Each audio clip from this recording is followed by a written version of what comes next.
प्यारे मित्रों, मैं विनय कुमार अपने इस YouTube channel BSCB study number 1 पर आप सबको तहे दिल से बहुत बहुत स्वागत करता हूं। हाँ तो मित्रों, आइए आज हम आपके साथ चल रहे हैं बातचीत करने आपकी प्रश्नावली NCERT 1.1 के 1.1 नहीं 1.2 के प्रश्न संख्या 1 से रूबरू कराने। जैसा कि मित्रों यह बोर्ड स्क्रीन पर आप प्रश्न को देख रहे हैं, कह रहा है कि निम्नलिखित संख्याओं को अभाज्य गुणनखंडों के गुणनफल के रूप में व्यक्त कीजिए।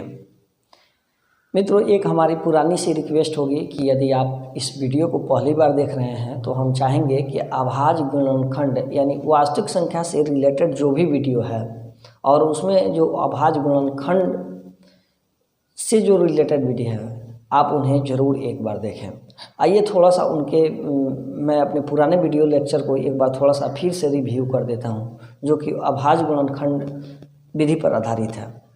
मित्रों, जब मैं फंडामेंटल थ्योरम ऑफ अर्थमेटिक अंकगणित के आधारभूत पर मैं बतला रहा था तो बतलाया था कि कोई भी संख्याएं जो है ना, कोई भी संख्याएं यदि वह भाज्य संख्या होती है, भाज्य संख्या का मतलब वह संख्या जिसमें हम अपने आप को छोड़कर किसी अन्य संख्या से भाग देते हैं तो वह संख्याएं कट जाती है।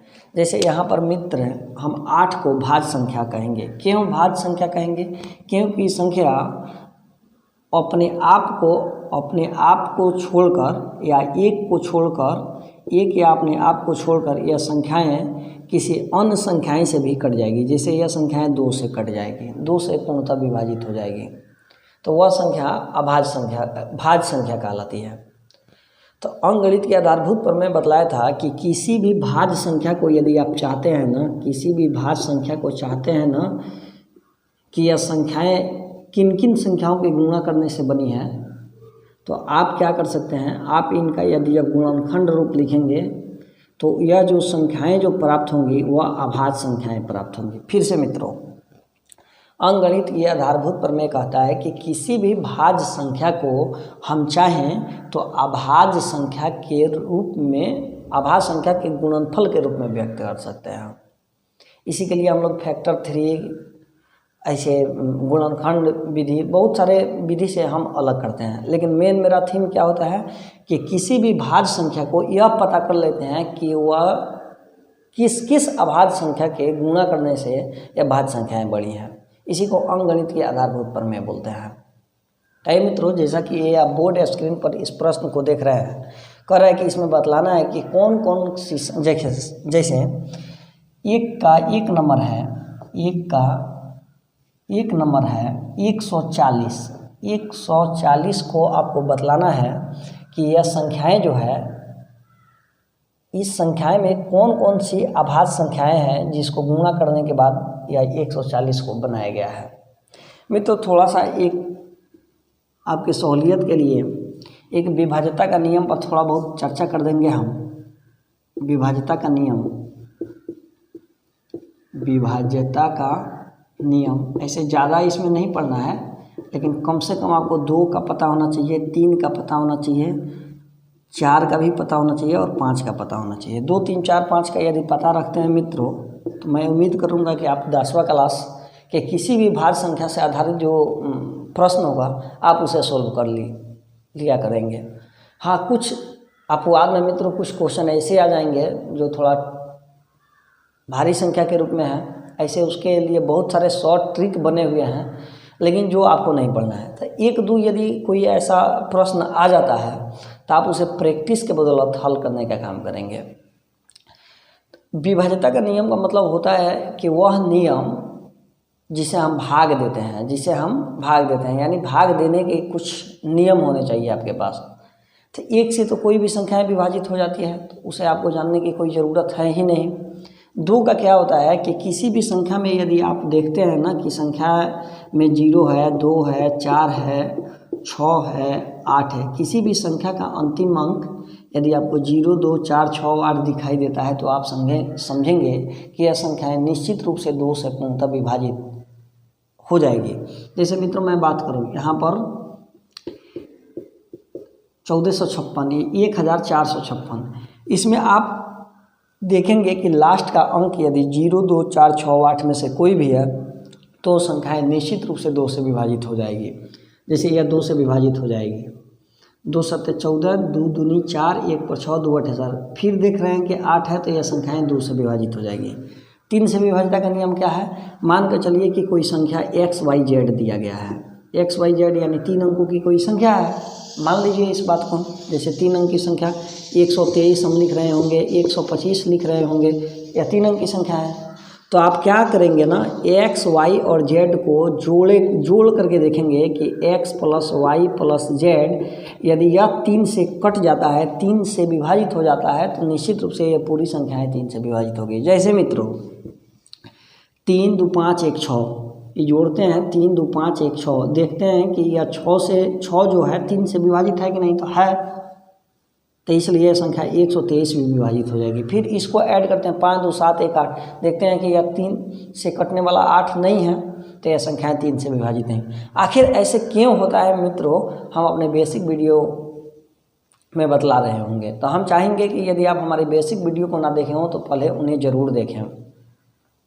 उसके बाद ये 4 का विभाज्यता का नियम। यदि किसी भी संख्या का मित्रों अंतिम 2 अंक आपको 0 दिखाई दे देता है ना, या अंतिम 2 अंक से, अंतिम याद रखिएगा, अंतिम 2 अंक से जो संख्या बनती है, माने इकाई और दहाई से जो संख्याएं बनती हैं, 2 अंक से बनी संख्या यदि 4 से विभाजित होती है ना, 4 से विभाजित होती है तो पूरी संख्या जो है, पूरी संख्या 4 से विभाजित हो जाएगी। जैसे मित्रों ये 432 लिखे हैं, तो आपको ध्यान क्या देना है कि लास्ट का 2 अंक यदि 4 से कटता है तो पूरी संख्याएं 4 से कट जाएगी। तो देखते हैं 2 अंक से बनी संख्या 32 है, जो कि 4 से कट जाती है, तो इसलिए 432 भी संख्याएं पूरी 4 से विभाजित होगी। 5 से विभाज्यता का नियम क्या होता है? अच्छा मित्रों, लास्ट का यदि 2 अंक यदि 400 भी है तो हम निश्चित रूप से 4 से इसे क्या कर सकते हैं, विभाजित कर सकते हैं। 5 का विभाज्यता का नियम क्या है कि किसी भी संख्या का अंतिम अंक यदि 0 होता है या 5 होता है, बात समझेंगे, यदि किसी भी संख्या का अंतिम अंक 0 होता है या 5 होता है तो वह संख्याएं निश्चित रूप से 5 से विभाजित होती है। जैसे मित्रों मैं यहाँ बात करूँ 7 0, यह 5 से पूर्णतः विभाजित हो जाएगी। मैं बात करूँ 75 75, निश्चित रूप से यह संख्याएं 5 से विभाजित होगी। तो मैं उम्मीद कर रहा हूं मित्रों कि विभाज्यता के नियम की थोड़ी बहुत मैं आपको आइडिया दे पाया। फिर से एक बार रिव्यू करता हूं, किसी भी संख्या का यदि अंतिम अंक 0 2 4 6 8 होता है तो निश्चित रूप से आप 2 से घटा सकते हैं। यदि संख्या में अंकों को हम जोड़ते हैं, जोड़ने के बाद जो मेरे पास योगफल प्राप्त होता है, यदि वह 3 से विभाजित होती है तो निश्चित रूप से पूरी संख्याएं 3 से कटेगी। संख्या का अंतिम यदि 2 अंक 00 हो या लास्ट का 2 अंक से जो संख्याएं बनती है, यदि वह 4 से विभाजित हो तो निश्चित रूप से संख्याएं 4 से विभाजित होगी। किसी भी संख्या का अंतिम अंक यदि 0 होता है या 5 होता है तो निश्चित रूप से वो संख्याएं जो है 5 से विभाजित होगी। आइए मित्रों अब इन प्रश्नों को हम हल करते हैं। जैसे 140 को हम अभाज्य गुणनखंड के रूप में व्यक्त करते हैं। अभाज्य संख्याएं क्या होती है यह मैं पहले बतलाया हूँ, फिर से थोड़ा सा बतला देता हूँ। अभाज्य संख्या वह संख्या होती है जो स्वयं अपने आप से कटती है, या 1 से कटती है। 1 से तो सभी संख्याएं कट जाती है, तो उसे आपको जानने की ज़रूरत ही नहीं है। हाँ, अभाज्य संख्या वह संख्या जो स्वयं अपने आप से कटे, बाकी किसी अन्य संख्या से नहीं विभाजित हो, वह संख्याएं को हम लोग अभाज्य संख्या कहते हैं। बहुत सारे अभाज्य संख्याओं को गुणा कर करके ही हम भाज्य संख्या बनाते हैं। जैसे कि यह भाज्य संख्या है और इसे हम अभाज्य संख्या के रूप में चल रहे हैं व्यक्त करने। तो मित्रों वही पुराना वाला ट्रिक जो आप पढ़ते आए हैं, 140 देखते हैं कि संख्या के लास्ट। अच्छा, एक काम करेंगे, सबसे पहले आप छोटी संख्या से कटाने का काम करेंगे। सबसे छोटी संख्या मतलब 2 से कटाएंगे, उसके बाद 3 से कटाएंगे, फिर 4 से, फिर 5 से, फिर आगे जहाँ तक कटाना हो कटाएंगे। लेकिन मित्रों पहला प्रयास होगा कि आप सबसे छोटी संख्या से ही कटाएंगे। तो यहाँ पर देखते हैं कि यह संख्याएं 2 से कटेगी। क्यों कटेगी? क्योंकि अंतिम अंक इसका 0 दिखाई दे रहा है। 2 से कटाएंगे तो 2 7 14 0, फिर 2 से कटाएंगे 2 3 6 1 पर 0, 2 5 10। अब मित्रों देख रहे हैं कि यह संख्याएं 2 से नहीं कटेगी, 3 से भी नहीं कटेगी, क्योंकि 5 3 8, 4 से भी नहीं कटेगी, 5 से देख रहे हैं कट जाएगी, 5 7 35। अब यह संख्याएं 7 जो है यह किसी से विभाजित नहीं होगी, क्योंकि यह अभाज्य संख्या है। तो मित्रों हम इसे ऐसे भी लिख लेंगे, 140 जो है 140 बराबर है, ये दो बार है, फिर 5 है और फिर 7 है।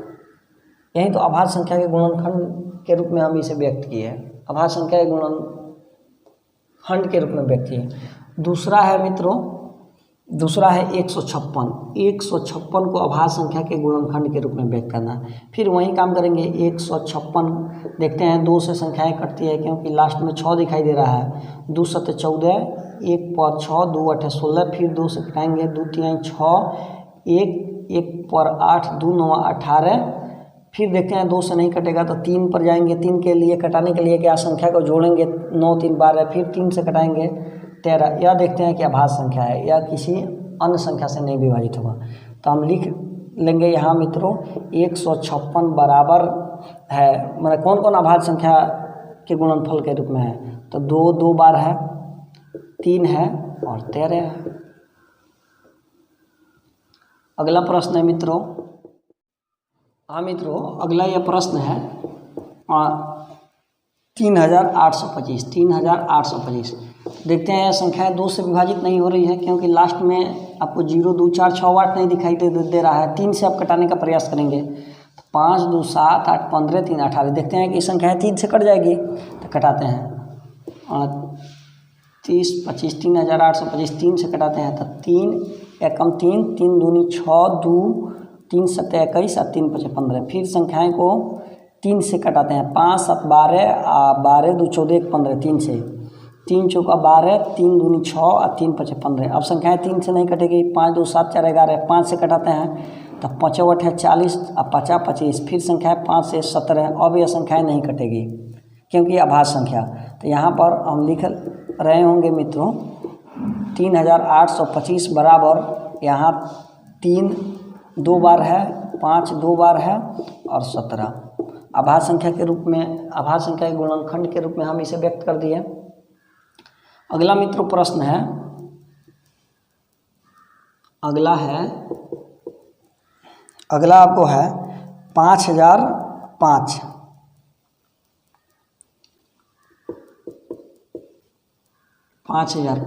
अब देखते हैं मित्रों कि 2 से तो कटेगा नहीं। अच्छा नहीं देख पा रहे हैं, आइए यहाँ पर अगला प्रश्न है मित्रों 5005। देखते हैं इसमें 5 से डायरेक्ट 5 से कटाते हैं, क्योंकि 2 3 4 से नहीं कटेगा। तो 5005 में 5 से जब कटाएंगे तो 5 एकम 5 00, 5 एकम 5। फिर देखते हैं कि 5 से इसमें भाग लगेगा कि नहीं, तो अब तो 5 से लगने का कोई चांस ही नहीं है, तब इसे हम कटाते हैं 7 से कटा करके देखते हैं। 7 एकम 7, 3 पर 0, 7 चौका 28, 2 पर 1, 7 से देख रहे हैं कट जा रहा है मित्रों। अब कहेंगे कि आप 2 3 और 5 का ही विभाज्यता का नियम बतलाए थे मित्रों। 7 8 9 11 12 13 का सबका होता है, लेकिन हम बतलाए थे ना कि जब कोई प्रश्न ऐसे मिले जो आपको लगे कि पहली बार बना रहे हैं, तो आप उसे प्रैक्टिस के बदौलत हल करेंगे। 2 बार 3 बार 4 बार बनाएंगे तो आपको पता चल जाएगा। 7 से 7 एकम 7, 3 पर 0, 7 चौका 28, 2 पर 1, 7 3 21। अब देखते हैं मित्रों 143 है, या 2 3 4 5 से तो कटेगा नहीं। 7 के बाद चेक करते हैं, 11 से चेक करते हैं, तो 11 एकम 11, 3 पर 3 11 23, देख रहे हैं कट जा रहा है। 11 एकम 11, 3 पर 3 11 33, 11 33। अब 13 तो अभाज्य संख्या हो गया। तो मित्रों इसके जगह पर हम लिख रहे होंगे 5005 जो है यह किस अभाज्य गुणनखंड के रूप में है। तो 5 एक बार है, 7 एक बार है, 11 एक बार है और 13 एक बार है। अगला मित्रों प्रश्न है 7429। 7429 को अभाज्य गुणनखंड के रूप में आपको क्या करना है, तो आइए मित्रों, इन्हें हम हल करते हैं। 7429 को 7429 आप इसे प्रैक्टिस करेंगे। ऐसे हम बनाते बनाते हमें पता चल गया है, आप भी इसे प्रैक्टिस करेंगे। हाँ, कहिएगा यदि आप कमेंट करते हैं कि इसके लिए शॉर्ट ट्रिक बतलाइए, तो हम बतलाने का काम करेंगे। ऐसे इसे हम डायरेक्ट 17 से कटाते हैं। अब क्यों कटाते हैं आप ऐसा पूछेंगे तो इसका कोई बहुत डीप जवाब नहीं है, तो हम चाहेंगे कि आप इसे प्रैक्टिस के बदौलत बना लिया करेंगे। 17 से इसे हम कटाने का काम करते हैं। तो 17 चौका देखते हैं 68 होता है, 68 उसके बाद 6 आता है, 6 पर आता है 2, 62 हो जाता है। 62 को हम कटाएंगे तो 17 तियाँ 51, उसके बाद आता है इसमें 11 बचता है, 11 पर 9 119, 17 7 119। अब 17 से जब डिवाइड किए तो 17 से डिवाइड करने के बाद अब 19 से डिवाइड करते हैं, 19 से कटाते हैं। तो 19 दूनी 38, 19 दूनी 38, 38 बच जाता है 5 पर 7 57, 19 ત્યાં 57, देखते हैं 23 अभाज्य संख्या हो जाती है। तो हम इसके जगह पर ऐसे लिख दिया करेंगे 7429 बराबर 17 गुणे 19 गुणे 23 अभाज्य गुणनखंड के रूप में व्यक्त कर दिए। तो मित्रों, मैं उम्मीद कर रहा हूं कि आपको एक्सरसाइज 1.2 के प्रश्न संख्या 1 के 5 प्रश्न को आप बिल्कुल अच्छे तरीक़ा से समझ पाए हैं। हाँ, थोड़ी जैसे ये क्वेश्चन 1 का 4 और 5 थोड़ा सा आपको परेशानी में डाला, तो या तो आप इसे प्रैक्टिस के बदौलत सोल्व कर लेंगे। ऐसे परीक्षा में इस तरह का टॉप प्रश्न आता नहीं है, आता नहीं। आप कहेंगे ऐसा क्यों, हम परीक्षा के ख्याल से क्यों पढ़ें? हम भी चाहते हैं कि आप परीक्षा के ख्याल से ना पढ़ें।